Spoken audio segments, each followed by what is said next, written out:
almost there. Hey guys, welcome to Massive Iron Live. Welcome to Massive Iron Live. It is Friday. What is it? September 16th. You tune in live to my living room. Yep, tune in live, straight to my living room. All the madness and chaos coming straight from my living room into your little phone or your computer. Appreciate you guys joining me. I'm here every Friday at 11 a.m. Eastern, and I sincerely appreciate you guys joining me. This is a pure pleasure to do this for a living, and I don't take it lightly. And I want you guys to know that if you have any questions, please do not be shy. My dog's over here trying to chew wood instead of its bone. Please do not be shy. I'm here to help. Any questions you have on diet, training, nutrition, supplementation, even off topic, we can go off topic here. Well, watch it, buddy. Come here, eat your bone, not your wood. Off topic, anything you want, just post it on up. I would say before we get started, if your questions don't get through, it's not me ignoring you. It's not me blocking you. It's not me restricting you. YouTube is very funny, has always been very funny. So if your question's not getting through, try to shorten it or try to run it through again. And if that doesn't work, you can message me on Instagram at Ben the Barman, at Ben the Barman. I respond to every question the best I can through that medium. So if you need help, you can hit me up that way. So before we dive in, just a reminder that anybody that posts a question each week before live starts gets a chance to win a free Massive Iron t-shirt and hoodie. This is the Massive Iron shirt I'm wearing today. Whoops, I'm always backwards a little bit. Where are we? This is the Massive Iron, Akadaka ripoff, the Massive Iron. So I do those for fun. I only make about $5 a piece off them. No big deal. I also got the Massive Iron flag over there if you want one for your home gym. And we got, where is it? The Massive Iron coffee mug if you want to give me $2 for that, right? And that sort of stuff. So I just do that for fun. I don't really worry about that stuff. So let me know where you guys tuning in from, what you guys got going on this weekend. Fall is officially here in Ohio. And it's getting cooler. Yesterday was a little bit warmer of a day, but getting a little bit cooler. Let me get this banner off here. So I don't know what's going on. What did you guys, I asked this question of Massive Iron, Team Massive. And if you haven't joined Team Massive, please check it out over here. Team Massive, I'm going to be expanding. I'm actually working a lot behind the scenes to expand Team Massive. And it's going to go from a community to also a group coaching platform. So we're going to be adding features. It's going to have its own domain, so on and so forth. So what do you guys got going? What do you guys got going on this week? What did you watch on YouTube? Let me know. You see anything interesting? I occasionally check things just to see what's going on. Just to see what kind of madness is going on in the YouTubes, etc. And it's usually the same old song and dance. All right, let's get into things. All right, shall we? Let's get into things. And again, a reminder, you can post a question before live starts for a chance to win a t-shirt and hoodie. And if I forget to give that away, please let me know. So this came in from Instagram, from Scott D. And he asked if I could post it on a live. Good morning, big fella. Question for your live stream. If you can mention it later, if I'm doing rows and cleans in my training, will that work the biceps as much as isolated curls? Well, it'll work the biceps as much as isolated curls, likely. But I don't want you to misconstrue this to mean that you shouldn't do regular curls. You should. You should do your isolation exercises. I like to find isolation exercises that have a reasonable progression window. What do I mean by that? Well, a reasonable progression window, let's say like concentration curls. It's unlikely you're going to get up to 50, 55, 60-pound concentration curls. You could, right? If you had the megaroids, right? If you really jumped on the insane train. But really, I'm not trying to knock concentration curls. Some of my clients use it, and I like the exercise as well. But what I'm saying here is I like to pick isolation or complementary movements after my big hitters that have a decent progression to progress, like dumbbell curls, barbell curls, easy bar curls, even machine curls. It doesn't really matter. Play around. But to answer your question, Scott D, uh, do do they work them as much as isolation? Yes. I think if you look at a huge percentage of your growth in general, they're going to come from the compound movements, moving that big weight. Who knows? 60, 70, 80%. Who knows? It's not a carved in stone percentage. With that said, you want a good mix of both. You want your compounds and you want your isolations. All right, Big Paul. How's it going, Paul? Paul's from Team Massive. And Tom, love the Squadzilla program variation. Could this also be applied to deadlift, like the ideas of triples 4, 5, and 6? If anybody missed it yesterday or the day before, I put out a Squadzilla. It's basically a program for frequent squatting. Actually, the night before, about 2 or 3 in the morning, this is the way my brain thinks. So judge me if you want, right? But I woke up in the middle of the night, went to do my 8,000 urinations because I'm old, and I'm thinking, man, I should do a frequent squatting program tomorrow. Because I did frequent squatting when I was at my strongest. So if you didn't check that out, you can check out the video a couple days ago. It's for free. You can also get the PDF if you want. That's kind of how I try to do things, present the information for free on here, and then give you guys the opportunity to purchase the PDF if you want a hard copy or a digital copy. So let's answer the question. And so the whole premise of Squadzilla is to squat frequently. Do I like to do deadlifts? Do I like to do deadlifts frequently? Now, let me just see if I can share Squadzilla here. Okay, I can. And let me just move past a few things. So basically on Squadzilla, you have, if you look at the very bottom, you have singles, 5 sets of singles, 6 sets of singles. So you're kind of progressing because you're working at 3 days a week. You can work the triples 3 days a week. You can work your 5, 6, 7 3 days a week. I don't like doing that with deadlifts at all. I'm not a big fan of that. I'm not a big fan. I don't like overworking the deadlift. With that said, as long as you keep overall weekly reps, 25, maybe 30 capped, I think you would be fine. So you could try this with deadlifts. Make sure your form is quality. You could do a Monday, Wednesday, Friday. And with the singles, you could do 5, 6, or 7.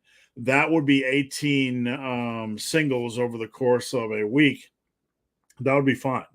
That should be absolutely fine as long as you're recovering. The only downside, of course, is that you have to warm up a lot, right? On your triples, let's see, you got 4 sets of 3, 5 sets of 3, 6 sets of 3. So you have 15 sets of 3. That would be 45 reps. Not a big fan of that. That's a little bit of intense deadlift volume. You could do this kind of cyclical. If I was going to do this, I might do this for 4 weeks, deload for a couple weeks, and then attack, because this is slightly more aggressive of a deadlift program. So that's kind of how I would probably run it.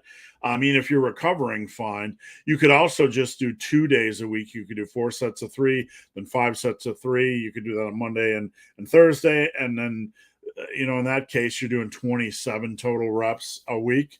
So you could do that as well. The 5, 6, 7, you have 10 reps, you have 12 reps, that's 22. So you have about 36. Again, that's on the high end of things.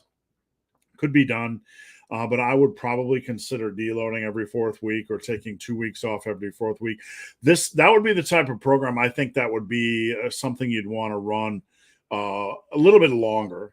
Just dig in and do that. The problem with this, though, is that when you do an exercise for multiple times a week, you only have so much time in the gym each week, right? So it's going to take time away from something else. So you could try it. I'd be curious to see what you think. All right. Let me see if I can get this off here. Screen, slides.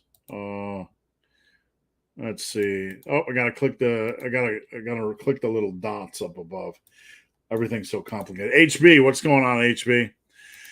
Why is it easier to build the deadlift without deadlifting than to build the squat without squatting? The squat is a more technical movement. The deadlift, let me say this, like the deadlift, usually when we're dialing in things, we're dialing in the little, 5%. Like your shoulders are too far forward, your shoulders are too far back, your hips are too far up, your hips are too far back. So we're kind of fine tuning with the deadlift.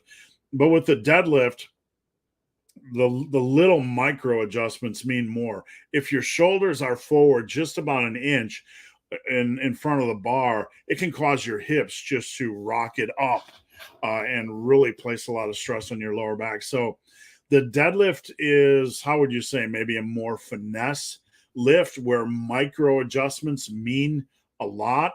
The squat is more technical. So with the deadlift, you can get they're just two different lifts. You can get a 350-pound pendlay row and never deadlift. And if you can row 350 pounds off the ground for 5 reps and you've never deadlifted and you go over to deadlift, you're probably going to be able to deadlift 400 pretty easily, right? Because of that raw strength that you've built up. So the deadlift isn't specific. You can build up a lot of head to toe strength and build up a lot of deadlift strength. This doesn't mean you are at your peak when it comes to deadlifting. You could build up big quads and a strong back and strong rows and strong traps, and you can have a pretty strong deadlift, but it's still not going to be where it would be if you were training the deadlift. With squats, it's kind of, squats is more technical. You can build up quad strength and lower back strength to facilitate the squat, but really, you could work quads for 10 years and then go to squat, and it might give you a little bit of a nudge. If you just did leg presses and hack squats and that sort of thing, it might give you a little bit of a nudge, but they're just two different exercises. It's just not on the same level as deadlifts when it comes to full body strength. I know people like to consider squat the king of all exercises, and it is a great exercise, but is it as much of a full body exercise as the deadlift? Well, let's think of it this way. If you built head to toe strength, okay, if you just went and attacked head to toe strength without squatting or deadlifting at all for 5 years, and then you moved into the squat or deadlift, the deadlift is going to be more of a full body workout, meaning you would probably be stronger at the deadlift having never deadlifted than you would be at the squat. That doesn't mean you're going to be weak at the squat, and that doesn't mean that building up other muscle groups with other exercises isn't going to help the squat, but the deadlift is simply just more of a full body movement in that sense. Stein, how's it going, Stein? The king of Massive Iron Live. Justin P., I hurt my elbow during Skull Crushers. I don't think we had that on the agenda. Okay, I don't think corporate headquarters approved that, Justin. I dropped skulls, healed up, replaced with one arm overhead extensions. It's flaring up again. Should I drop my tricep workload? If you have an injury and something is bothering it, the first thing you want to do is remove the exercises that are bothering the area. After that, you want to look at you want to start playing around with a moderate weight and see if there are any exercises that don't bother the elbow. Now, when it comes to the elbow, we have to ask ourselves, is it the elbow or is it the inner elbow, like elbow tendonitis area? So there's some things we have to look at, under the hood a little bit. But the first thing you want to do is drop any exercise that's bothering it, give it the opportunity to heal, and then play around with some exercises and see if there are any exercises that don't bother. One of the major issues with triceps work is people try to keep their elbows in a fixed position while they're moving things, like doing extensions. This looks really perverted, right? But you're doing extensions and trying to keep your elbows at your side, or you're doing a skull crusher and you're trying to keep your elbow, just stapled in one position. Let your elbows naturally open or expand when you're doing a skull crusher and overhead. Let things happen naturally. You know, a lot of times we'll put that pressure on things and we'll try to do like a skull crusher like this where we can't move our elbows and we're just creating extra elbow and wrist stress. Nicholas, have you read GVS book? I bought it. I haven't had time to read it. I supported GVS. He advocates a lot of higher rep on thoughts. I advocate a lot of higher rep on training, right? Especially strength training. So yeah, no different there. I kind of am a little bit higher compared to a lot of strength coaches. You know, in my world, I'm not purely a strength coach. I'm a power building coach. I want muscle and strength as possible, as much muscle and strength as possible. So he's on track. If you can push, you know, do I start people with higher rep ranges immediately? You know, let's say you're doing close grip bench, right? And you're doing 10s, or you're doing 8s, or you're doing 6s. You know, I kind of start people maybe on 6s if it's close grip bench, pause close grip bench, maybe 8s. You can move on to 10s. You can move on to 12s. You can do higher rep ranges. Absolutely. Easier to progress. And, you know, it's going to test your intestinal fortitude. So he's not that much different than I am.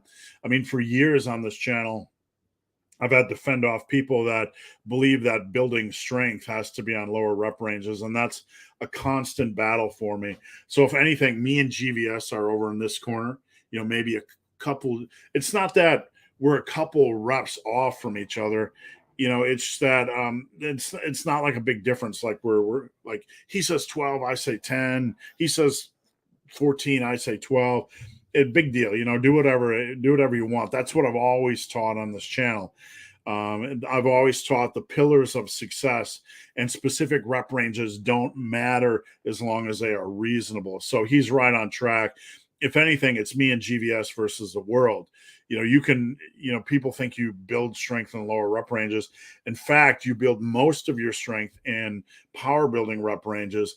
And then when you have a huge amount of strength built, then you can start dabbling in the world of lower rep ranges. That's when it makes sense, both practically because your technique is better, you have a better muscle base, and you're just, you know, it's going to be a good time to dabble into it because you have probably 90%, 80%, 85% of them, all the muscle you'll ever have. Do you have clients with hernia pain? I have clients with everything. It doesn't matter the injury, really. It doesn't matter the condition. All that matters in coaching is that we work with the tools we have. So I don't focus on the tools, you know, that what can't we do, right? Boo-hoo, like what can't we do? I focus on what can we do. I've worked with blind athletes, with deaf athletes, Special Olympians. I've worked with Special Olympians that have minimal cognitive function. I've worked with Special Olympians with severe joint deformities or joint unevenness. I've worked with people with scoliosis. I've worked with people with brain injuries.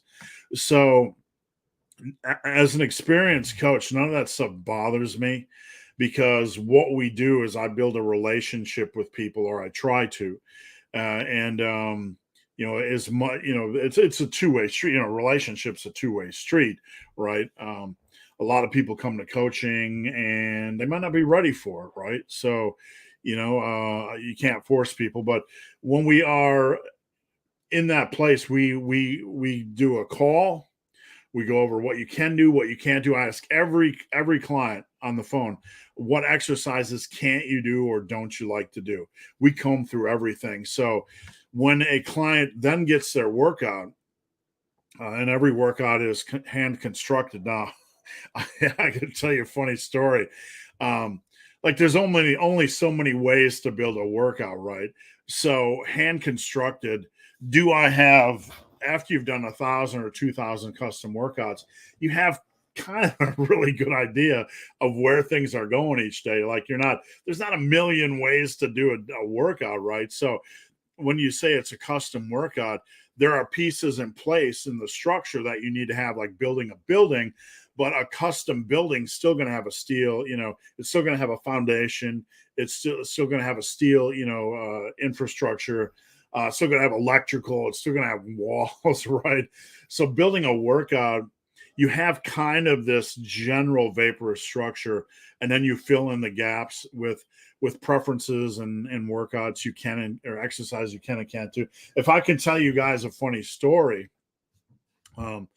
I once had a client, and this happens, in coaching. It's very, very rare. I've been coaching for a long time. So the last thing I want to do is sound negative or make this sound like this happens every day, because it's extremely rare and it doesn't happen.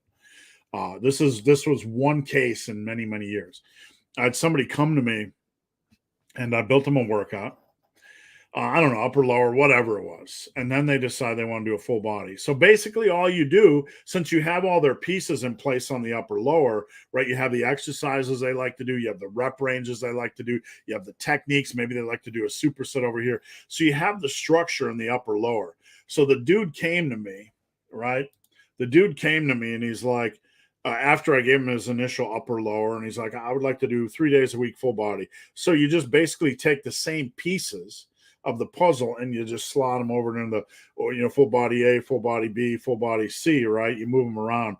It's the same workout. It's just restructured because you're giving him the same thing, the exercises he wants, the rep ranges he wants, that sort of thing. So we do that. And then he comes back later and he wants a third workout after like week number 3. Okay. So the dude's already program hopping with me.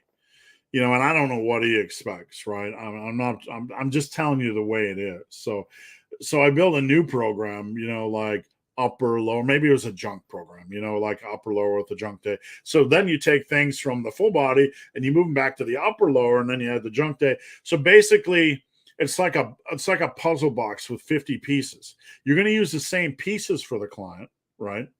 But the dude got really upset with me because he's like, that's the same workout. None of these are custom. Like, oh, well, look, we talked on the phone, right? And we built something for you. And we put the pieces on the board in play that you wanted to use. So anyway, that's just me rambling, but that's kind of an example of how coaching works. Whenever we talk, we'll build something specifically for you. Everybody's highly individual. It doesn't matter. Everybody has something that they like to do or can't like to do or don't like to do. Brendan, sorry. For shoulder day, can I do 3 presses like barbell, dumbbell, machine? Yeah, that's what I do, man. Absolutely. That's what I do. 100%. If I can do that, I do that. You could do barbell and dumbbell alternating every other week. I usually do all 3 of those and a lateral raise, like a rest pause. Your favorite split? The split I've done for nearly 38 years. And unfortunately, in this industry, there is people have become afraid of body part splits, and it's unfounded. And it's a little bit sad because I don't push body part splits. Most of my clients do push-pull legs or upper or lower or full body workout. Probably only 5 to 10% actually do a body part split. So I don't push body part splits. I don't really care as long as you're training consistently.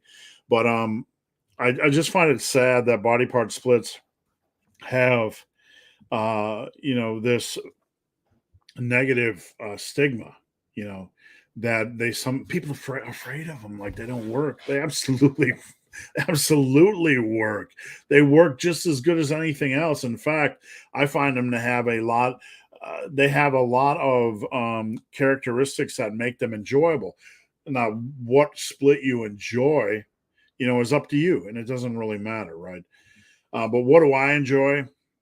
I over the years, I've done a couple different variations of the same split, but what I like to do now is chest and triceps, back and biceps, shoulders and traps, and then leggies, and then you can work in anything else you need to on the side.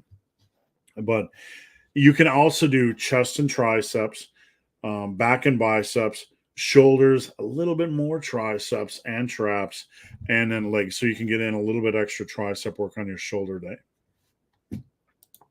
Doc, any thoughts on the recent back and forth about the utility of strength standards for hypertrophy? I'm not really paying attention, but I put out a lot of strength standards, and I stand by them. I'm not sure who's saying what, and I don't have time to follow it. If you guys have any specific examples, me and Fast put out a very good strength standards for hypertrophy, and I'll stand by it 100%. There are no weak big lifters. They're all in that ballpark, and it doesn't mean you need, like, strength training for hypertrophy doesn't mean you just need to go into the gym and mindlessly try to get a +1. Everything I do is controlled, so I control the weight. So I have this melding of mechanical tension and pushing for +1. So I don't know what's going on out there, but check out the video that I have with Faz. And let me see if I can find it real quick for you guys. So just hold on one second. Let me just mute this strength. I want to show you guys this. Watch this video since we're talking about it. I've been doing strength standards for years. I have strength standards videos that I have, or strength standards I've done over on Muscle and Strength and back on my old website, Muscle and Brawn. I've been talking about natural strength and natural muscle building potential. I'm not just being silly here, but I have been talking about these things before most people, even started lifting. That's just a reality. This was my passion in my wheelhouse back in the mid 2000s. I'm talking strength standards. I'm talking natural muscle building potential. I used to take a lot of heat because people didn't understand it like they do now. It is what it is, right? So let's see if I can find this. That's not it. Let me detach. I'm trying to find the video, so just give me 1 sec, guys. If I can't find it, then we will kind of move on. Application, there it is. So I don't know why it shows it in black. There we go. It's let me remove this and let me pull back over. You can see the title, Strength Standards for Building Mass, a detailed guide for men and women. Me and Faz go into the different lifts. And basically, if you want to build good physique, these are soft goals. It's not like if you get these, you're going to level up and instantly have muscle. But if you get all these goals, you're probably going to have a rock solid amount of muscle. These are very reasonable goals. I'm not sure what anybody else is talking about, but I stand by these 150%. And anything that's difference is probably just a slight nuanced difference. All right, where were we? We did that. Seated barbell shoulder press strength standard. Seated barbell. Good question. I only did seated presses for a long time. I don't do very many standing presses. Now I've moved on to the seated pin press where I set the pins in the rack right here. I get under it, I lift it up, and I did these 2 days ago. So I really like the seated. The seated, let's just start with saying that the seated press, your back is going to be angled about 70 degrees. Back far enough so you don't have to kind of arch your back to get under the bar.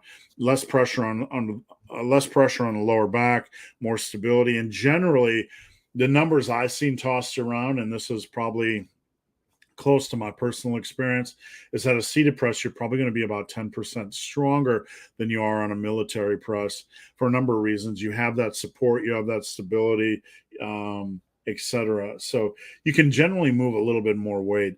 If I am a natural, the baseline strength for somebody even to enter the conversation of mass is 135 by probably 8. That's entering the conversation. When I'm working with clients, I want to get them to 135 by 8. That's the big first goal, for men. From there, once we start to get up to 155, 165, we're doing pretty solid intermediate. From there, 185 by 8 to 10 is really pretty tight. Not a lot of guys are going to get there. And that's a really, really good goal. The rare air is when you get over 200 to 225 by 5 by 8. That's going to be a level, that's where I was at, where guys that I've trained with, that had a lot of natural muscle there. They can really do the dumbbell overhead presses. Dumbbell overhead presses, they're moving the hundies, right? And on the barbell, it's probably at least 200. So you want to get to first 180, 135 for reps, and then 185 for reps. And that 135 to 185 is going to be a grindo. Definitely going to be a grind. But from there, look, you get to 185 by 6, 7, 8. You're right in that ballpark of being superhuman. That level very few reach, which is 200 for reps, not a single. Brandon Wong, does knowing your numbers will be going down affect you mentally? More concerned about my physicals. Well, you're going to have to make concessions. We all end up in a wooden box somewhere in a dirt hill, right? I'm not trying to be, negative, but hey, that's the way life works, right? We're born, we can't walk, and we die, and we end up in a wooden box in a dirty old, worm-eaten hill, right? So you're going to have to make concessions eventually, but the concessions you make, I am not a big low rep guy unless you're looking to, like every single day of the week. A lot of my clients, we're moving on to concurrent periodization, and we're doing maybe as low as a threes, but as you age, it really comes down to the individual, doing 3 sets of 10, 4 sets of 10, 5 sets of 10 on bench and squats I'd rather see you do rep volume rather than, lower rep stuff. So that's kind of what you got to do. Me, approaching age 55, doing bench, like my goal is always to maintain 225 by 5 by 10 on bench as long as possible. And along the way, if something breaks down, the elbow or the shoulder or something, you're going to have to make adjustments, and you might not be able to do an exercise variation again. It might hurt you. Even if you're doing everything correctly, things are going to break down. You just do not stay young forever. That doesn't mean we should not lift, right? Because lifting has far too many benefits and keeps us far too healthy and far too strong not to lift. But things are going to break down, right? But they're going to break down in a better way than if you just sat on your old Badooski and not lifted. So safety, don't worry about safety. You're not a fragile China doll. You just need to be smart about things. You need to adjust your exercises, adjust your rep ranges. And, squats, I don't know if I'll ever squat more than 315 again, but you know what? I'm pretty comfortable squatting 315 for 5 by 10. I mean, some days I feel like I could just do 10 reps forever, like it doesn't bother me anymore. I feel great. I feel physically safe. But you just gotta slide into that zone and then make adjustments, when you need to make it. Any thoughts on starting TRT at age 60? Man, look, I think, in a perfect world, that one of the things that medicine is behind the 8 ball, behind the times on, is the impact that these can have on general health, right? But they would rather give you some fucking drug, right? Some prescription drug for your this, that, or the other thing than help you correct your nutrition or your hormones. First and foremost, you got to take care of yourself. You got to try to reduce stress, and you got to try to sleep better. Doing the things you like at that age, help reduce stress. Spend the time doing the things you like. Life's running short, right? But take care of yourself, get your sleep, eat right. And then, if you want to, explore that with your doctor, that's great. Get out of the world of this natty or not. It's really a little bit juvenile, right? It's just juvenile, like cheaters and stuff like TRT. Hormones help keep you healthy. This is about health first. This is about health first. So if I respect any man that wants to take it seriously, but I will say not you, Brandon, anybody needs to take their sleep and their nutrition seriously before ever considering this stuff. Because if you're going to take TRT and you're eating like crap and you're not taking sleep seriously, you know, that's like getting one of those stomach surgeries where you shrink the size of your stomach, but you're not changing your eating habits. Troy S. Are box squats just a short-term tool used to build confidence or come back from an injury? They can be used long-term. I mean, they're one of the main benefits of the box squat is it teaches you to stay tight. So one of the issues we find with teaching the squat is a lot of lifters, and this is a much higher percentage than you would suspect. And man, do I take heat over this sometime. I'll tell this story in just a second, but like lifters, a lot of lifters during the squat, though, they won't realize they're doing this. So they'll develop the bad habit of kind of tensing their hips and pushing their legs in a little bit, kind of like the brace. They're pushing their knees in as they descend, kind of in a defense mechanism to kind of build that structure to sink into when they need to learn to open their knees, right? And a lot of these guys are just collapsing with knees in and looseness. A box squat forces you almost to learn to stay tight.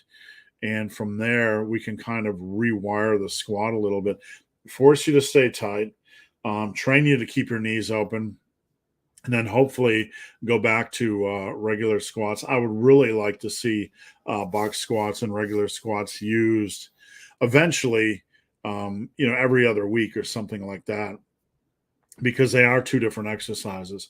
Box squats, we can also pick up some bad habits. We can start throwing our hips back and place more stress on our knees. We can pick up knee tendonitis and things like that. So they're kind of, okay, we got a different safety zone. We don't have to throw our knees in. We got something we're going to sit on. So we're going to indirectly relax a little bit, and our knees are going to have a tendency to open. And Troy is a client of mine. I've seen this on yours, where your knees are opening a little bit, more naturally on the box squat.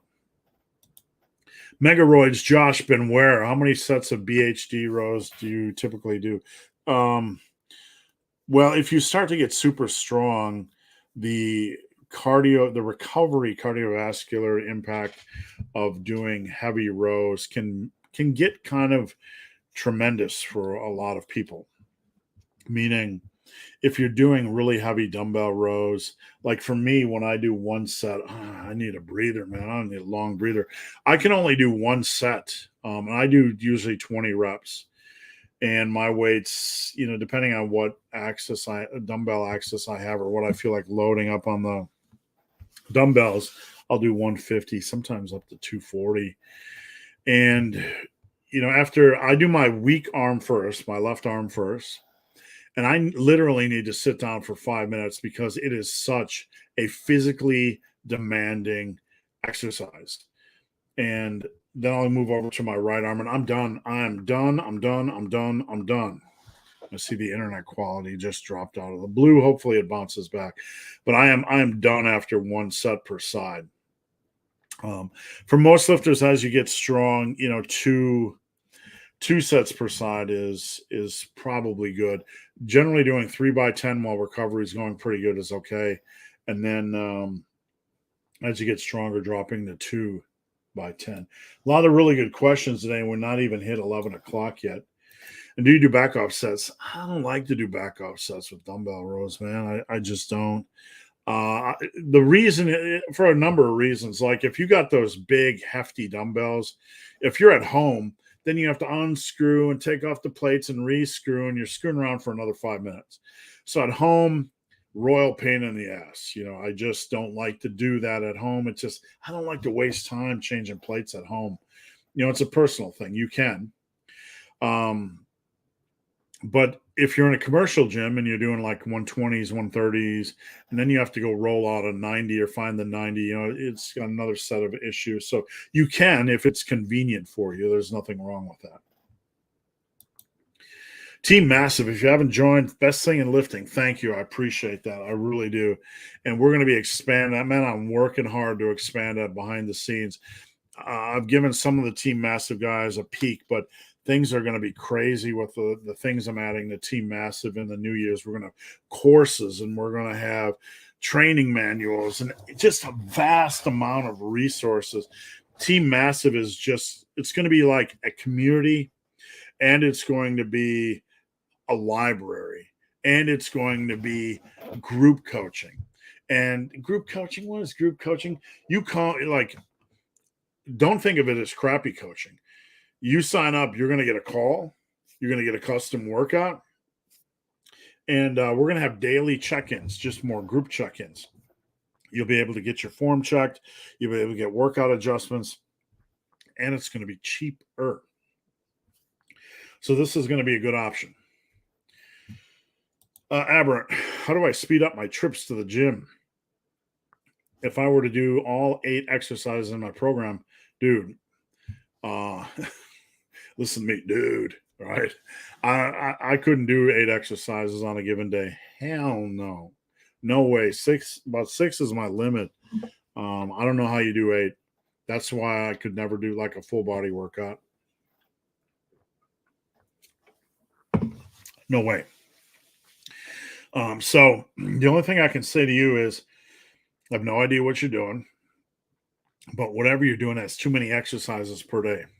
So you might want to, if you're doing a full body, and I don't know, maybe you can drop a comment, but you might want to switch to like an upper lower AB and drop them to 6 exercises per day. I don't really generally program in more than 6 exercises per day for clients. And they typically, aren't going to take more than 70 minutes in the gym. All right, that was the last question before 11 o'clock. So let me pick the winner. I'm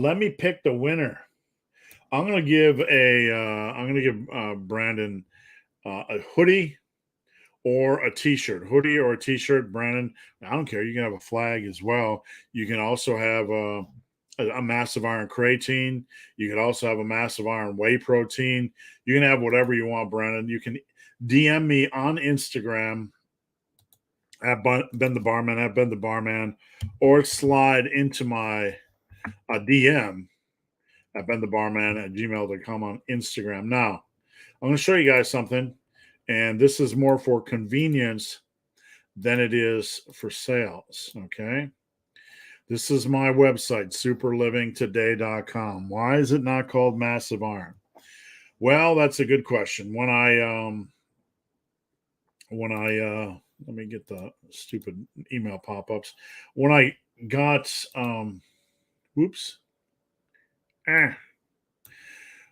when I got out of the supplement industry, I decided I thought one of the things I might have to do for a living was to do wellness coaching, just to make some extra cashola.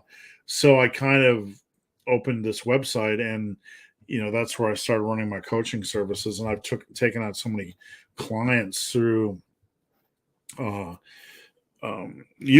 that it's just kind of sticking. I do have a new website coming called massive.community, which I'm working on right now, which is going to be the resource. This is more a housing place for different things. But just real quick, I do have a training app. If you guys want to join the training app, where are you? All right. You got about 16 of my programs, and you have really good analytics and resources on there. But really what I want to show you is subs. I have whey protein, chocolate, salty caramel, and creatine. And look, guys, I only make a couple, $2-3 off this, so no big deal. But I just want to let you guys know it's available. I'm not trying to compete with the big boys. You can go to my website and go to subs. I'm not trying to compete, and I'm not trying to be a major player in the supplement industry. This is more for me and for Team Massive, and to be able to provide something for people that want a few good solid choices but are tired of the industry in general. So let's move on, guys. We are rocking today. Some really good questions, and I appreciate it. We are about 45 minutes in. Again, if you're new here, please don't hesitate to post up a question. Don't be intimidated. This is the place to come for help and information. This is I want to help you guys no matter where you're at. No question. A lot of these questions, I've been doing this forever. And a lot of these questions I've heard a million times. And occasionally people will ask me, like, don't you get sick answering these questions? No, I don't get sick answering these questions. I don't get sick of it because anybody that asks a question, like we might have heard a question 1,000 times before, but somebody new, it's their first time, man. And helping people get on board and not deal with all the chaos and the lies and the deceit and all the special exercises and influencer bullshit. I'm just a lifter, guys. I'm just a lifter. I just love to lift. That's what I love to do. I could give 8 fucks about being an influencer. I don't really care about selling t-shirts and building an apparel company. I just do this for I want to build a community. I want to help you guys reach your goals. I want to build a community. And that's all I want to do. So if you guys are new here, just hang around, come back, be part of the community, join Team Massive, linger in the shadows. But allow me to help you. I'll help you get on track. Rico, hello to anyone new and old. Troy, love today's Insta video of your old school bench press. Thanks. You were a robustly built chap. Yeah, I was a little bit. I was at 346 pounds. I had the mega gut. Josh has the mega roids. I had the mega gut. So if you go over to Instagram, I've been the barman. You can see one of my strongest benches ever. Occasionally, I'll get people that are like, "You never post lifting videos." Well, people change, right? And back in the day, I posted 1,000 videos of my lifts and 1,000 selfies of my physique and all that kind of stuff. And, like nowadays, just having time to work out is, a struggle for me because I dedicate so much of my time to Team Massive and to coaching and just things like that. Answering emails, answering questions from sun up to sundown. And some days I get to the end of the day. Like yesterday, it was 7:30 when I finished work, and I'm like, man, you got to find time to work out. I squeezed it in yesterday. I did legs, getting back on track, but I only had time to do 6 sets for legs yesterday. I did 3 sets of squats, only 3 sets of leverage squats. So, but I'm getting back on track. I do what I can on any given day. Crescent. Hey, big, hairy, ugly dude, your thoughts on rice sand bucket training for grip strength? Yeah, if you can definitely use it, man, or woman, sorry.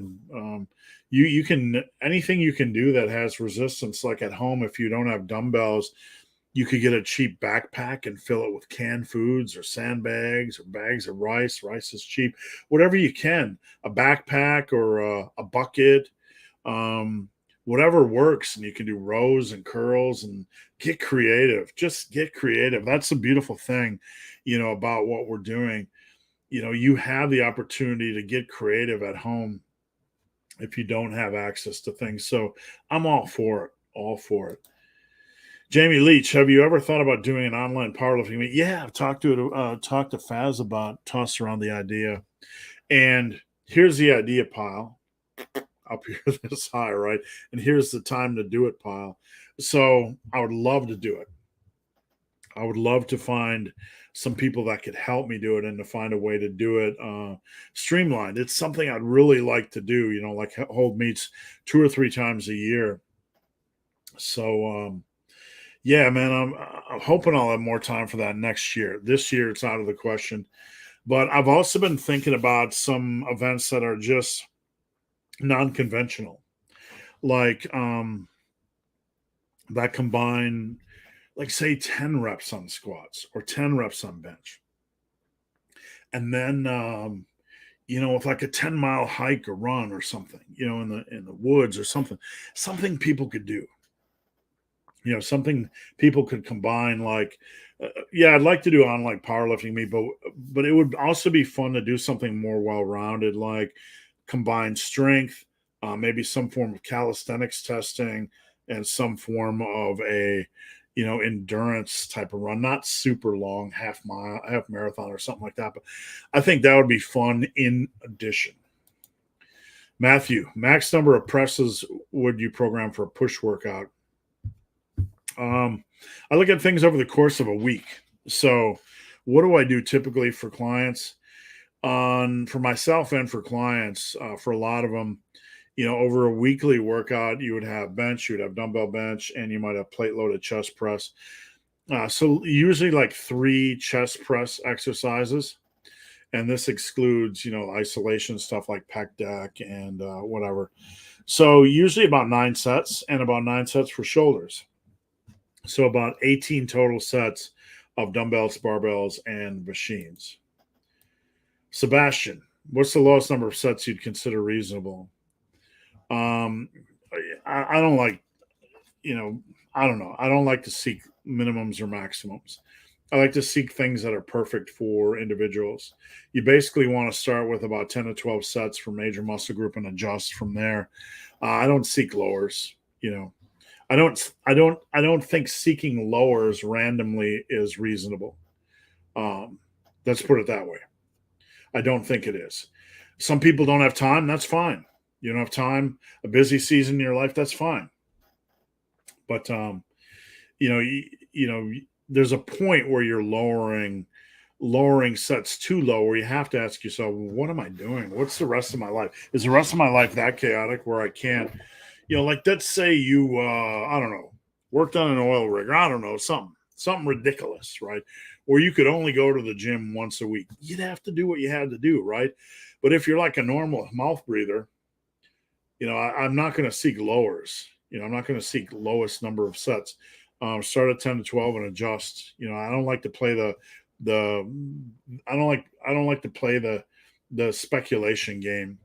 If somebody isn't like working on an oil rig, right, and they're just normal people, cut out some time on TV, cut out your PlayStation time, go in the gym. All you need is 3 quality sets a week or sessions a week at minimum. 2 hold steady. Lucas, thoughts on high frequency, low volume?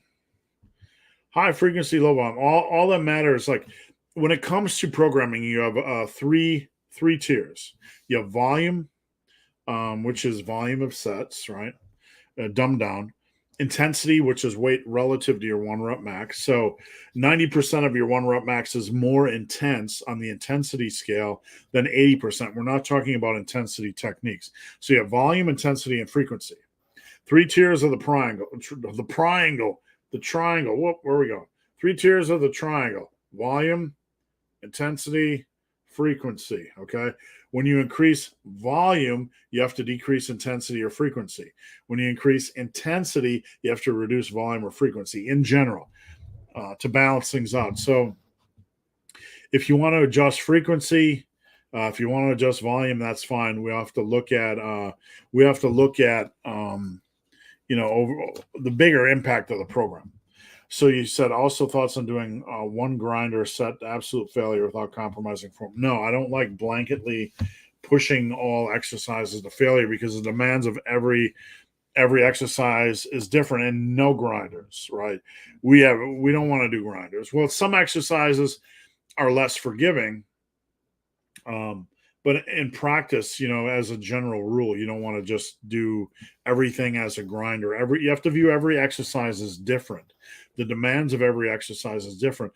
If you're doing Pendley rows and you get to the point where you start to lose speed halfway up and you're just power, and you lost power, that's basically form failure or technical failure.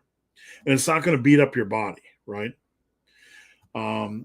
Whereas if you're doing a good morning or a squat or deadlift and you get to the grind stage, you're probably going to beat up your body. So we don't like to set blanket rules on how to train for every exercise. Every exercise is different.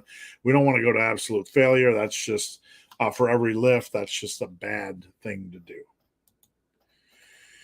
I like doing singles for heavy weights. As long as you have a wisely devised program, that's absolutely fine. Everything really comes down to the bigger picture of programs. So programming. So when you see somebody say, you can do this, or you can't do this, or you can do that, and you can't do that. Really, when people make arbitrary rules, like you can do singles or you can't do singles, uh, they're ignorant, right? They're not good programmers. They're not good coaches. They don't understand lifting. You can really do anything as long as it's programmed intelligently and it makes sense for the lifter and is not going to get the lifter hurt. Because look, just because you can do something doesn't mean you should do something, right? There are consequences. So there are certain things that Jamie might do or I might do. Like, we're different. So there's certain things I could do that might increase my risk of injury. But for him, they might not increase risk of injury. So things have to make sense, not only from a practical standpoint, but also lifter to lifter. Big Bill from Team Massive.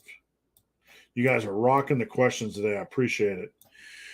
Hello, big, hairy, ugly dude, massive crew from DDC. First time since starting 5x5 squats. My back isn't erect. That's good news. Weight reset and form tweak helped me. Just got to improve on diet bomb. Yeah. Bill sent in a video today on Team Massive and really good form. Bill, there's a lot of good things on that form. And I think the hardest part of giving critiques is that people will think, oh, my form is crap because he said this. Nah, there's a lot of good things about your form. We're just trying to dial into details. You're able to get to good depth. The thing I want from Bill, like Bill's like, boop, bottom out. Just, from like an elevator going from the 10th to the first floor or like from the 10th to the third floor rapidly. And then you kind of slow down to ease to the first floor. Over time, it's going to help you just to control that a little bit more. Big Josh. Megaroids, separating hams and quad days. Yeah, man, I got a 5-day, and you don't have to do this on a 5-day program. You could do this even on an upper lower. But I have a 5-day where quads and hammies are split. On the hammy day, I do deadlifts. So I do deadlifts, and then I transition into RDLs.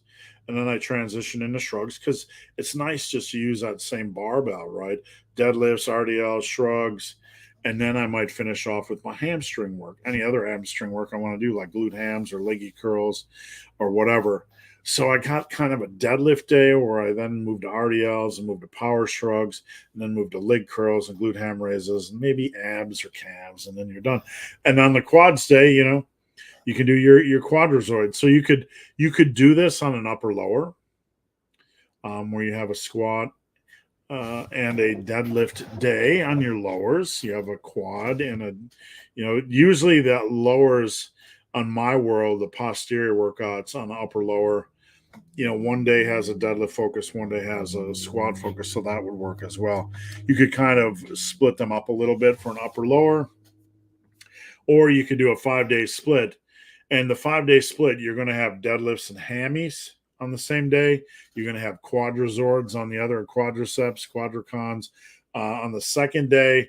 And then you'll have like chest and triceps, back and biceps, shoulders, and maybe junk, a little bit more triceps, whatever. Quads alone make me need a rest day. Yep, they should if you're working them properly. Orion XS. Progression on overhead press takes serious patience. Yeah, it does. And it takes a lot of meticulous attention to detail when it comes to your diet. You mess around on your nutrition, you're inconsistent on your nutrition, and you're going to shoot yourself in the foot on your presses. If you want to be serious about your presses, one of the biggest things you can do is be serious about your nutrition. Zan, can you train pure hypertrophy without the big three? Absolutely. Absolutely. I didn't deadlift for 21 years. You don't need to squat, but you need to beat the living heck out of your quads.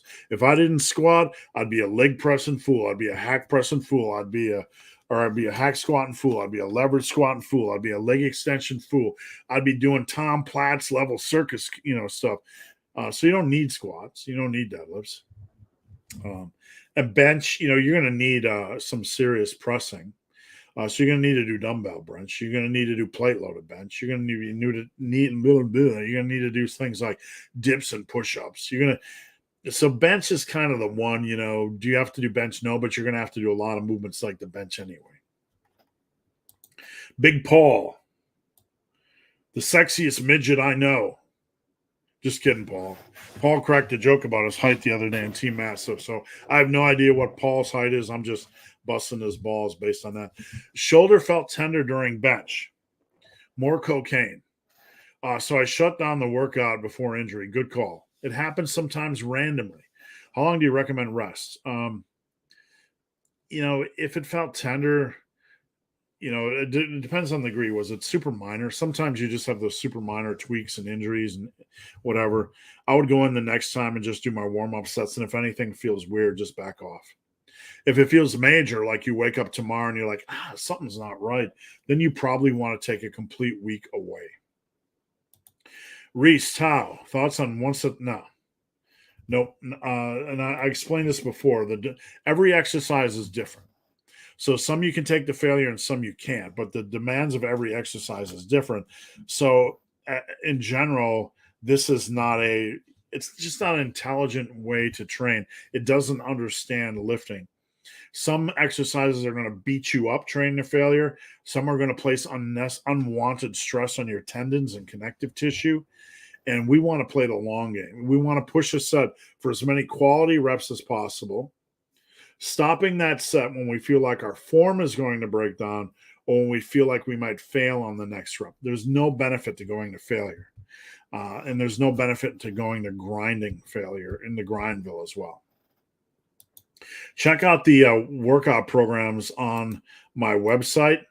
You can head over to superlivingtheday.com, which is right above here. There's a workout tab. I got tons and tons of workouts.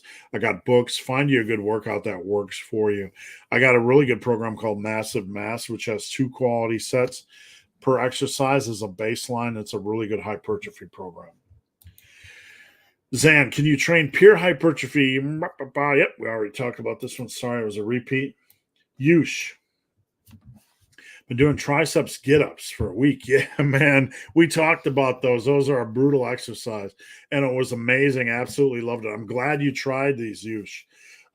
We talked about triceps get-ups.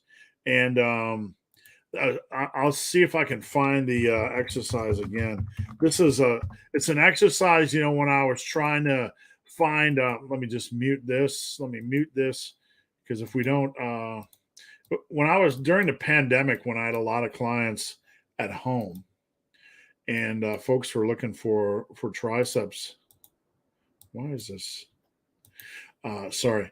Folks were looking for triceps. I think I got it. I'm going to show you guys the exercise.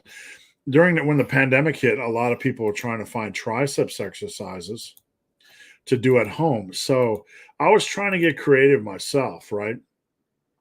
So I stumbled on this called the triceps get up. I'm like, oh, this looks super easy. I'll be able to do like 20 or 30 reps on this. Wrong. This is a lot harder than you think. Let me find the window here. So you can do them flat. You don't have to do them incline, but you do push up with right. And then I like to switch. I like to do the push up with the right arm, then push up with the left arm. Let's balance this out. This guy, he's going from one to the other. I don't like that approach at all. But this is like a triceps get up. You get in a plank position and push with the right. And then on the next rep, push with the left. Try these out. You can do these as part of a superset. You can do these in the gym. You can do dips first and then these. You can do push-ups first and then these. These are probably going to feel hard, so you probably want to do these first and then your push-ups or dips, but a really great triceps exercise. You could do them as a superset with cable tricep extensions, you name it. If I can go my whole life without TRT, I consider it a success. Just focus on taking care of yourself, man.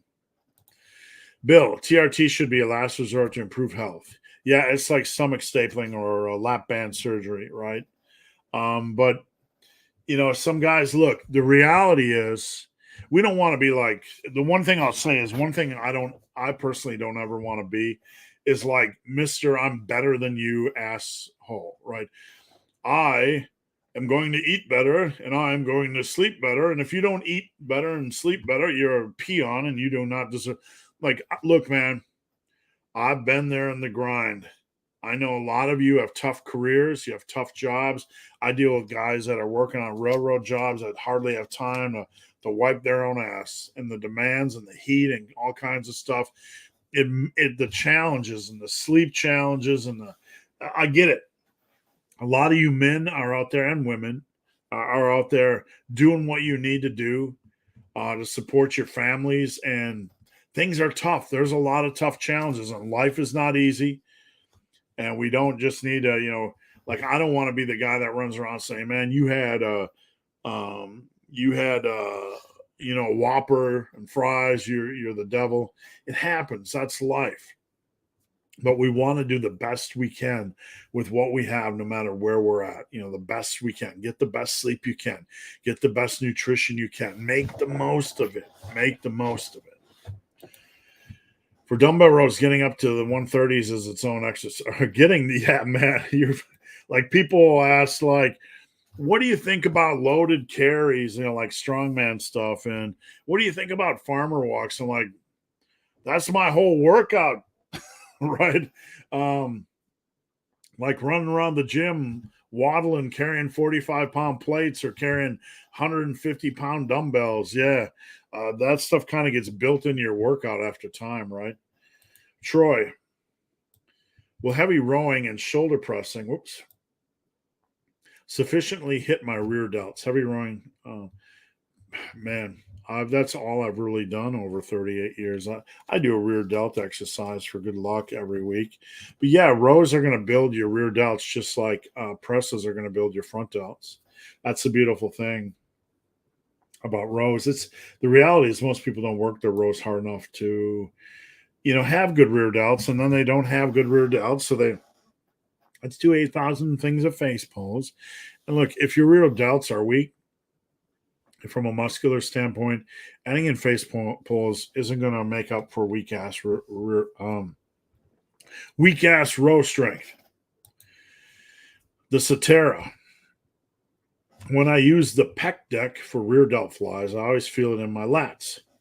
Well, it is kind of not everything is a pure isolation exercise, so I'll say that. But focus on driving your elbows back. You're going to feel it in your lats because it's impossible not to feel it in your lats. That's okay. This is a row-like exercise. So you're going to feel it in your back. You're going to feel it in your lats, but you just kind of want to make sure you're driving those elbows back to feel at least your rear delts working, to some degree. Mike, when you talk about targeted number of sets per body part per week, how does number of reps play into this? Well, I mentioned a lot. You need a reasonable amount of volume and a reasonable rep range. So if you did 9 sets of pressing, like we talked about how many sets of pure presses earlier, if you did a bench press and a dumbbell bench press and a machine or plate loaded chest press, and you're only doing like 15 reps for each, we want to be reasonable here. So one thing I like to do is kind of vary the rep ranges a little bit. And that can happen naturally using like the threes protocol, my threes progression protocol. And if you guys don't know where that is, just search up progression. I did a recent video about my different progression approaches. That kind of builds in a little bit of exercise variety. And then I kind of moved to 10s on my dumbbell bench and 10s to 12s on my, but the main thing is don't seek lows, don't try to do dumbbell bench for 5s. If you want to do lower reps, do it on bench, 5s or 4s or 3s, or do concurrent periodization. Then do your dumbbell benches, get some reps in, 8 minimum, probably 10, and then get some reps in on your, it just comes down to when you look at a program, is somebody trying to do something ridiculous, like do all 3s or 5s on every exercise? Or is there some good, reasonable, rep volume? Sorry, I've been sitting here for 4 hours already. My knees are getting a little tight. Jose, I've been grinding a max one rep deadlift every day now. You should not do that for 6 months. That's a good way to kill yourself. You can't. That's you guys don't train your deadlift above 90%. There's no value in that. It's going to take more than it gives. It's not a good way to build strength. Poise. Sorry if I pronounced that wrong. How come after 3 years you said you hardly made any more gains? Because I was at about 90% of my muscle gains. Alpha and GVS, yeah, I kept growing, but I was, I was pretty muscular after 3 years. I was ahead of them. And that's not to brag, but I had pretty much 90% of my mass after 2.5 years. I trained hard and ate aggressively. It's not that I'm behind them. It's that they were kind of behind me. And that, again, I'm not trying to brag. But the way you're kind of phrasing the question, I'm not sure, where you're coming at me from. There's no difference. It's just that I made more progress, I think, the first 18 months than they did. Jeffrey kind of sped up, but he's going to hit a harder wall. He caught up to me where I was after like 3 years. And I don't know why. I don't know what his training history was before that. You can ask him. But Alpha's not growing that much, folks. Come on. He hasn't grown that much in 5 years. He's grown a little bit. But everybody grows a little bit. I had 16.5-inch arms, I remember, in 1988. And they were about 17 after 3 years of training. Alpha's just hitting 17. Okay? So it's the ceiling exists. I just was somebody that was lucky enough and insane enough to rise more rapidly my first 3 years than these guys. That's not a dig at these guys. I love them both. It's just that I came out of I was fortunate enough, and a lot of this was just luck and being mentored by the right person, but I was fortunate enough to start out stronger than these guys, right? I had 17-inch arms after 3 years, right? More like after 2.5 years. After a year, I was squatting 315 by 5. After a year and a half, I was benching 275 by 5. Not bragging, guys. That's just what happened after a year and a half. I was just eating and attacking and growing like mad. I went from 152 to 155. I don't know. We didn't weigh ourselves every day back then, but I came out after 3 years at like 195. I'd gained like 43 pounds. And a lot of that, man, was mass. A lot of it was mass. My legs were huge after 2.5 years.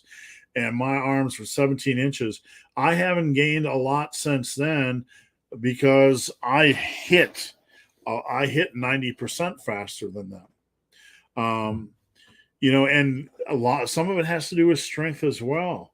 Like my strength levels this is no disrespect to anybody, but we all have different strength curves and different muscle curves, so that's why. Not everybody is the same. Like not everybody has the same path. That's why when I talk about natural potential, I talk about how you generally have a certain amount of muscle mass you can get over the course of your life. And most guys, getting 6 to 8 that first year if they're lucky. GVS, great passion for lifting. I respect him immensely. Alpha, I respect him immensely. I think he's, just hit 17 inches. I had 17 inches after 3 years. That's not a dig on anybody. That's just no two lifters are the same. So you can kind of turn that question 8 different ways, and look at it. Rico, I'm about to order a Massive Iron Halloween shirt. I was wondering if you had a sweater with the Massive Irons and skull in the background logo available. You mean the skull, the Massive, like the VIP shirt? Rico, DM me so I understand you correctly. If I don't have it, I can make it in like 2 seconds. Johnny, do you think Peter Kacharian is natty? I have no idea who he is, and I'm not being disrespectful, Johnny. I don't get into that world. I don't care. I really don't care. You know, I'm here to help people. I'm not being disrespectful. I appreciate you stopping by, man. I hope you continue to hang out, but I hope you can respect my point of view. Um, I'm about helping you guys reach your goals. And, you know, I don't, I've been in the industry, man. People used to come in my office. Like I had everybody in my office, everybody you can imagine in my office, right? Mike Rashid, the Hodge twins, all the people. I competed with all the people, the Lilla Bridges, Pete Rubish, all the people. And Paul Carter used to write for me at Muscle and Strength or for Muscle and Strength, a couple articles. Met him at the Arnold. He ate the Arnold cake, in fact. I know all the people, most all the people. Okay. And behind the scenes, I hear a lot of all the people's habits. And strength respects strength. All I care about is getting as big and as strong as I can and helping you guys get there. What somebody else does, I don't care, man. I don't care. But I do understand, why it's important to understand standards. I don't like to pinpoint one person. Understanding reasonable standards is important. And on Team Massive, yeah, we do joke at people that claim to be natty that are blatantly not, right? Like just, dickheads for lack of a better way of saying it. But I don't know the guy. I really don't. Here, let me find a picture of Peter Ketch, and you guys, we'll just bring it up for reference, okay? Peter, I have no idea who he is. Never heard of this name before. Peter Kacharian. Peter Kacharian. I don't know, man. There's some things. Was he with Muscle and Strength? He had different phases, right? Looks like he has different phases. I'll let you guys decide. I don't know. There's too many pictures. Too many pictures. I like to do deficit RDLs for the stretch. The stretch reflex on an RDL, you want to make sure you sink into a good stretch reflex. Trying to go super deep is not the goal. Just remember that. The goal is to keep your lower back tight and get a good stretch reflex on it. Milan, during pull-ups, I feel my triceps a lot. Is pull downs. Is that normal? I'd like to see how you're doing pull downs, Milan. So if you have a video, I'd like to take a look. Not generally, but not unheard of. The body, one of the functions of the triceps or the long head of the triceps, as I understand it, is elbow rotation. So during a lat pull down, you're going to have some elbow rotation, and that is a function, one of the functions of one of the heads of the triceps. So I wouldn't say it's unusual. LV King, just came off a cut and I'm increasing my calorie intake, yet I'm still losing weight. Yes, you should. What I would do if you're losing weight is I would increase calories by 500 because obviously you're in a deficit. 500 sounds like a lot, but if you're losing weight, that means you're in a deficit. So you probably need to bump up probably at least 300 calories just to hit maintenance, and from there a couple hundred more to be safe. So I would bump up 500 calories a day. I would weigh in every single day. And you might have a bump in water weight that first 2 or 3 or 4 days, no big deal. Tom Platz used to yell at the leg extension machine. Yeah, that's the kind of thing I like, man. Let's get in there and let's be serious about what we're doing. Let's scare a few people, and more importantly, let's scare ourselves a little bit. Invisible, starting doing a 20 rep Platz squat after barbell squats. That's what I like. I like to see the attitude. Samson, how important is it to fix your shoulder blades? When I do shoulder pressing, my right shoulder blade is always a bit higher than the other one. I have an issue where one of my traps is higher than the other, and probably from impingement. Don't really worry about it. Focus on what you can control, okay? If you have a medical issue or you have pain or whatever, then I would go get it checked out. But basically, focus on what you can control, strengthen yourself over time, and you'll be fine. Jacob. The first time in a long time, all I could think of was how in shape and strong I was last year. That's brilliant. That's what we want to see. Guys, I got about 6 questions left. We're an hour and 20 minutes in.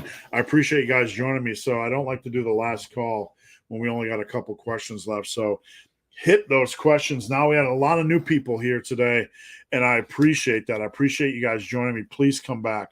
I'm here to help, and just come on back. Let me help you. Post up your questions. There's a lot of negative things in this industry, a lot of people telling you what you can't do. There can be a lot of frustration. You're not reaching your goals. You're not reaching your strength goals. You're not reaching your muscle goals. I'm going to do everything I can to help you. That's the way I've always been. That's the way I've always worked. Way back when I had a forum called Muscle and Brawn, and even Faz was on that forum back in the day. That's how I built a career, just answering questions for free. I enjoy doing this stuff. This is what I enjoy doing. So post up your questions. Josh, didn't mean to be negative. No, not at all. I didn't take that at all. What I was doing is being more self-reflective for me when it comes to TRT. Like, it's really, and just kind of clarifying things for people watching, it's really easy to get like fitness elitism, like, I eat healthy all the time and you should have no excuses ever. Look, I've been around these fitness turds, right? Who act like Jesus shit them out. I'm being really crude here. Okay, let me backtrack. I've been around these fitness people that, because the stars have aligned for them for a year and they're able to eat perfectly and lift, they judge other people. Oh my God, Susie had a donut. Right? Well, life is hard, and life is, our job shouldn't be to judge people like that. Let's focus on encouraging people. Let's see the best in people. Like, yeah, there are some definite excuses out there. I deal with them every day as a coach. There's a small percentage of people that have excuses, and this is not me being critical of them, but you have to kind of train them to see their own excuses and train them to diffuse their own excuses over time. So, it wasn't, not at all, Josh. You're not being negative. It was more me reminding myself and talking to you guys about it. Like, life is hard and everyone's on a different path. And I have some clients out there just grinding away, doing what they can to put food on the table for their family. And it's not easy. Everybody's built differently. Some people are in different places mentally. Some people can handle stress, better than others. When I grew up, I'm going to be real with you guys for a minute. Then we'll get on with the next five, the last few questions. All right. Personal story. Growing up, my dad served 2 tours in Vietnam. He was a violent alcoholic. My dad passed away. We had a good relationship before he passed away. And there was a lot of stress as a kid, financial stress. We never had money. My dad just left. He drank all the time. He just left us. Didn't pay child support. This was back in the 70s. You didn't have to pay child support. You can get away with it. Eventually they came for him. And our house was so broken down that the roof started leaking and we couldn't afford to fix it. So every time it would rain, the water would just pour into the house. So we were getting the government cheese. We didn't have a lot of food. We didn't have a lot of money. We had like 2 t-shirts. In junior high, people used to make fun of me for that stuff. But I'm not trying to paint a boohoo picture.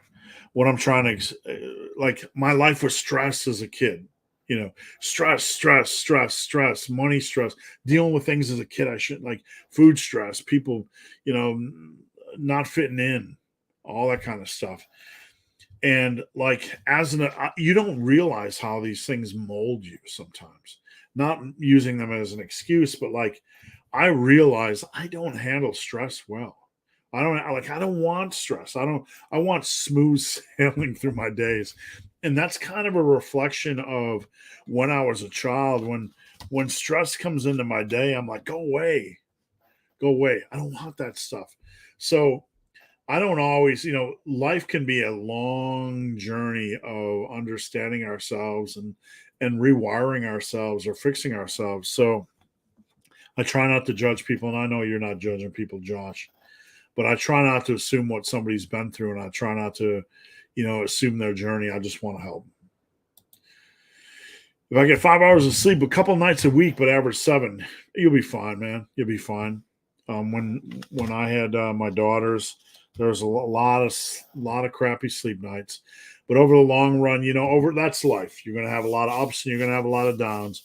Just do the very best you can, and you'll be absolutely fine. You will. One thing I found is that I can build a lot of muscle and a lot of strength with suboptimal sleep. Delfino, I've always trained frequency, but the old joints are getting achy. I made solid progress, but if I switch to body part split, will I notice a decline in? No, not at all. That's one of the huge myths of body part splits. It's a lie. It's 100% a lie. It's a lie. I've done nothing but body part splits my whole life. It's not going to decrease anything. Muscle protein synthesis is one small variable. It's one small book on the shelf out of hundreds. It's not that important in the long run. What's important is that you stay consistent, you nail your nutrition, you have a progression approach, a reasonable amount of volume. That's 99.9% of it. Literally. Doesn't matter your frequency. Now, if you do have some joint achiness, I would ask you to deep dive into your diet as well. Make sure you take out anything that could be inflammatory, like white sugar, white flour, things, extra alcohol, things that hold water into the body, because they're going to end up putting extra stress on your joints. Harut, hey gang, curious how deep into the journey should you even consider focusing on lagging body parts? Good question. This is my philosophy, okay?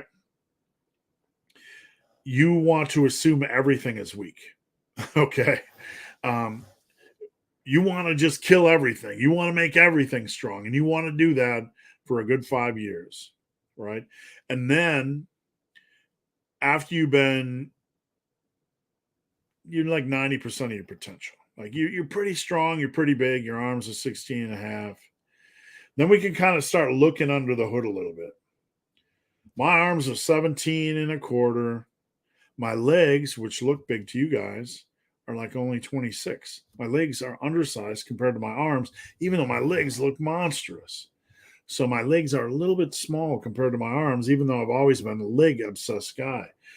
So you can start to, after a couple years, Harut, if you want to start to mess around with specialization programs, they're not going to be magic.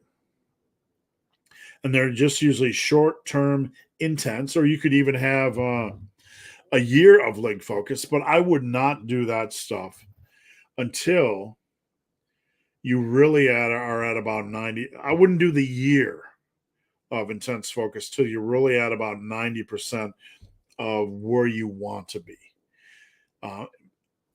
Other than that, I would do maybe an occasional specialization, because whenever you add pieces to your plate on one body part, you have to take them away from the plate on another.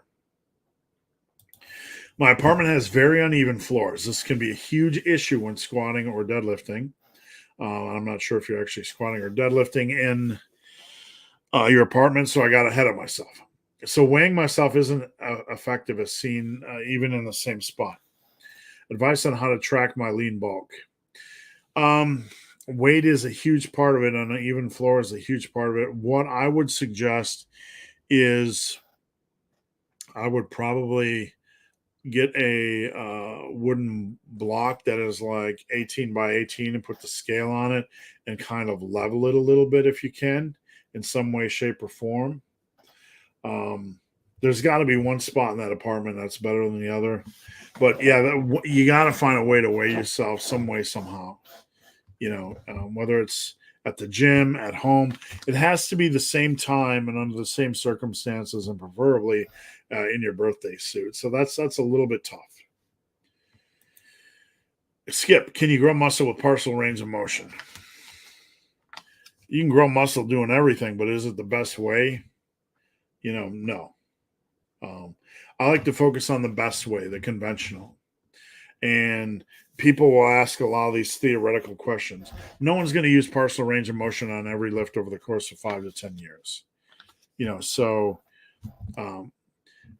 are kind of non-questions, theoretical questions, hypothetical questions. And I don't like to entertain hypotheticals because I want you guys to train wisely in a conventional manner. An occasional use of partial range of motion is okay on certain lifts, like on deadlifts.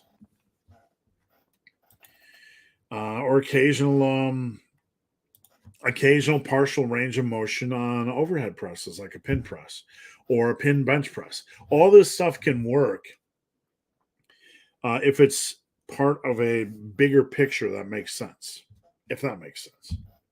Mind, body, strong. Is BTM press a viable exercise for delt work? Yeah, I did BTM presses until like 2010 only. I would only do seated BTN presses. I'm just old school. That's what we learned, the seated BTN press. So the thing with the BTN press, it's hard to get it into position. What I would have to do is I would have to set my bench in front of the rack, and the bar was, a foot in front of me. I'd have to get under. I'd have to up. I'd have to sit with the bar, and then I'd have to press. When you press, I would only lower it till the bar was right at lower ear level, right about here. You want your elbows to be a little bit below your shoulders, and you want your wrists to be about over your elbows. If you're like this, you're going to get internal shoulder rotation.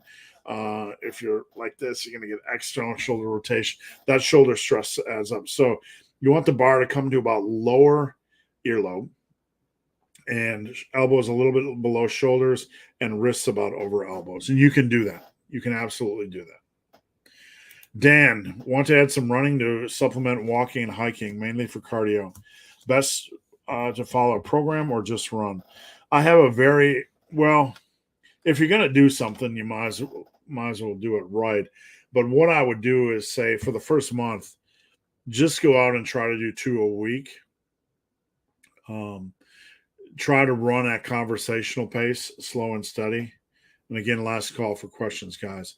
Try to run at a conversational pace, slow and steady. And, if you find you are really enjoying it and want to improve your running a little bit, you don't need to do a lot to improve it, but I could give you a basic plan, some micro periodization and some peaking and that sort of stuff. But the main thing you want to do is try not to push for PRs every time. You want to just get in the habit. You want to run at conversational pace. 99.99% of what I run is at conversational pace. That's just running where you can hold a conversation with somebody next to you. All right, guys, that's it. Hour and 30 minutes. Some great questions, and I appreciate you guys following me. Please head over to Instagram at Ben the Barman, at Ben the Barman. Slide into my DM if you have any questions that were missed. Please follow me.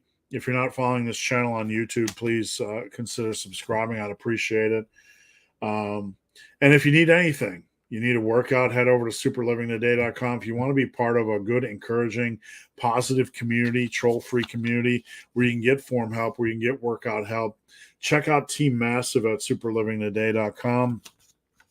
And if you need books, you need form checks, whatever you need supplements, I have it all over at superlivingtoday.com. All right, guys, thanks for watching, and we are out of here.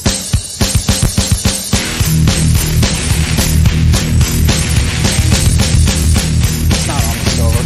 It's not almost over. You're not almost there. You're not almost there. You're not almost there.